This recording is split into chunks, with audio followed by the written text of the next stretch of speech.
Hello, all of you beautiful people around the world. My name is Ryan, aka Blackbeard TCG, and in today's video, we are revisiting my OP02 tier list, as you guys see on the screen right now. This was the tier list that I made before all of the cards even got revealed in OP02. Once all the leaders were revealed, I just ranked them, and this was a hype tier list. It was the leaders that I was excited to play and the leaders that I wasn't quite excited to play. As you can see, my B tier has changed a little bit. It's now changed to not my cup of tea, because now we actually have all the cards revealed, and we'll talk a little bit more about this tier list. But in case you guys missed that video, go ahead and click the card in the top right so you guys could see how that list was originally created. So now OP02 has been out for quite some time in the Japanese playing regions, and now for me, being able to actually watch high level gameplay of it, play the decks myself, read all the cards, see all the cards, my opinions have changed. So I am going to be doing this for OP03 and then also doing it towards the end of OP03 to revise it and look back at all of those things, because I think it'll be fun to see the cards or the decks that I really liked, that I was excited for from the beginning, but then also the ones that have just completely fallen off. Okay, so right off the bat, Whitebeard is an S tier, Kinemon is an S tier, no changes here. Kinemon, I won't harp on. I've already made videos on Kinemon in the past. Whitebeard, I've made a ton of videos on Whitebeard as well previously on this channel, so you guys can go ahead and check those out. This does not change. I will be playing and building Kinemon and Whitebeard 100%.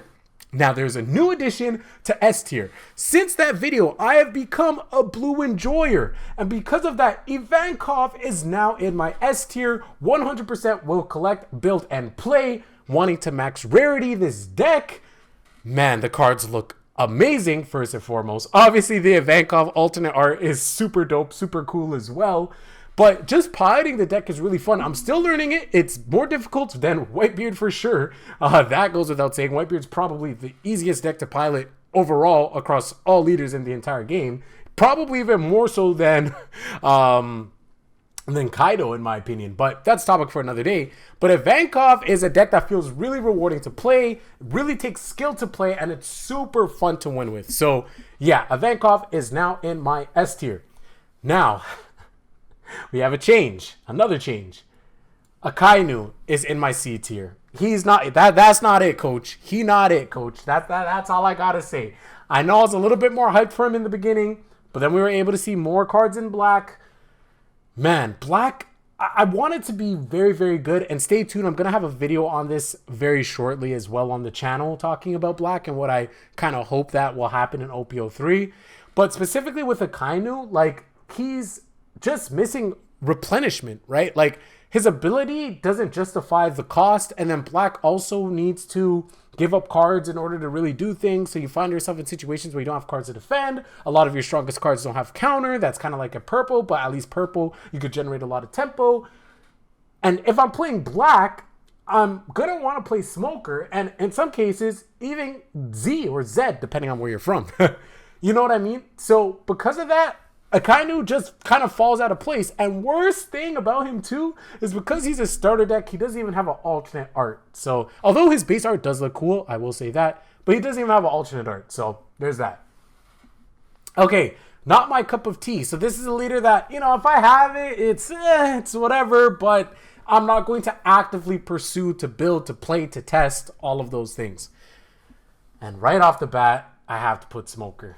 And again, I'm going to be talking more about black a little bit more. I will have an OP02 tier list in terms of power a little bit later on. And again, I do think Smoker is good. I think that he could definitely be played in the metagame. That's for sure. I think he's probably the black leader. I don't think that anything I've said thus far has been incorrect. And if you guys feel different, then go ahead and leave a comment down below.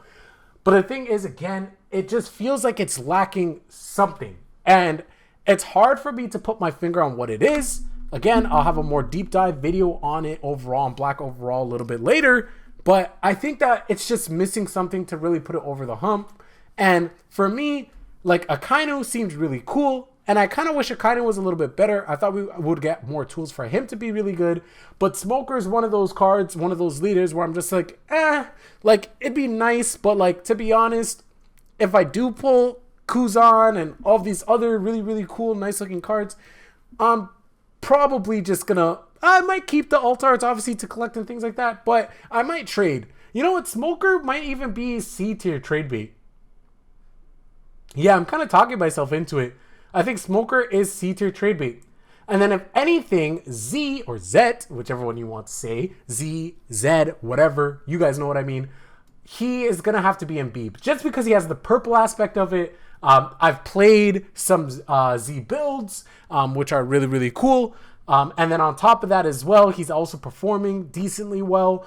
Nothing that's really shaking up the meta, but, you know, we've seen some tops here or there, and it's a fun deck to pilot when you're able to actually play things optimally and get your combo off.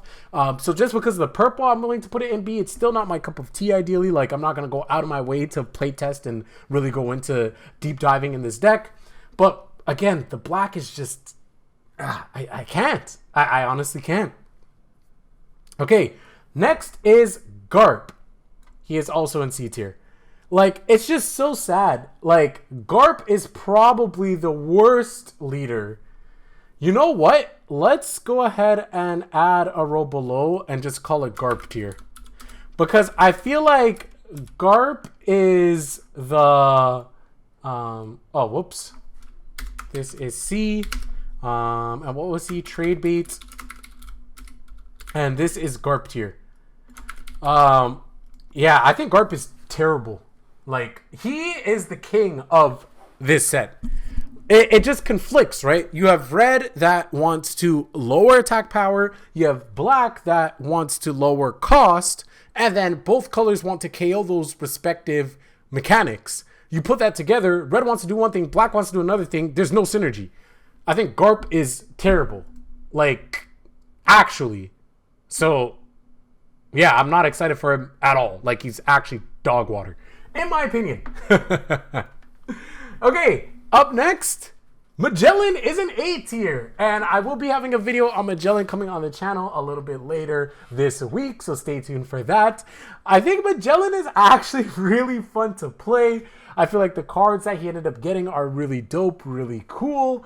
And, you know, he's not a world beater. I don't think that he's going to dominate the meta or anything like that. But in terms of the cards, I think that they are very powerful individually. And, like, for me, I've been playing a lot more Kaido, as you guys know. And, you know, a lot of his cards can be splashed in Kaido. So because of that, I will be collecting them. And I do want alt art Magellan character cards and all of those things. And I will dabble in building a Magellan deck itself, like a Magellan leader deck. So 100%, my tune has definitely changed on Magellan. 100%. And lastly, it's quite interesting because we have Sanji, and a lot of the new stuff for Sanji isn't really anything special because he just wants to play vanillas, and there isn't really any super strong vanillas that was released in this set. And so because of that, I just have Sanji in trade bait tier because there isn't really anything special. If I was to pull an alt art Sanji, I think the art looks really nice, but that would instantly be trade bait. So this is my updated tier list of hype of now that, you know, I get too excited sometimes. My brain just starts going fast. I'm super excited talking about things before I can even think about them. I do this all in one take. Bear with me, guys. Yeah, now that OP02 is coming to an end in Japan, OP03 on the horizon, we have all the cards in OP02. I've played with the cards. I've seen high-level gameplay. This is my updated list. So now if anybody wants to know what I will be playing in OP02, these are the leaders. These are the decks. These four specifically you can expect to see me covering and talking in depth about, especially as I get better with Ivankov. You guys will see a lot more on that. But these four specifically are the decks that I am interested in OP02. So I want to ask you guys, has your opinions changed? If so, let me know down in the comment section below your top 3 leaders. What 3 leaders in OP02 specifically are you excited to pilot? Catch you guys later. Peace.